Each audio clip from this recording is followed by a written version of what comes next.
we need to do better at being able to talk about our faith, our personal relationship with God, with each other and people outside the church. So I had a conversation with a realtor last week, sadly, because I'm the liaison for a church that's being closed.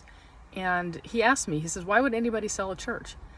And I didn't know how to answer the question because I wasn't really totally privy to the history of that particular location. But I had made mention to him what I'm just mentioning now is that in general, Christians feel inhibited. They have a fear of humiliation about sharing their faith in public. And it doesn't have to be aggressive. It's just a matter of fact. I'm a pastor and this is what I do for a living. And I am also a therapist. And I just, it's matter of fact. It's who I am. It's what I do. It's what I talk about.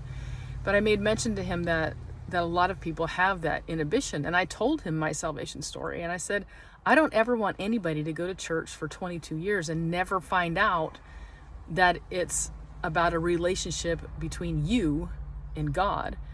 And the interesting thing was, he stood there for a second and he said, that needs to stop. When he thought about the fact that, he's not a believer and that we're afraid to go tell people that this is about you and God, that needs to stop.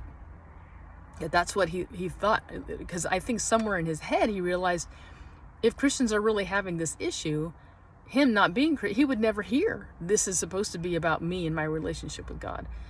And it was an interesting moment of just hearing somebody from the outside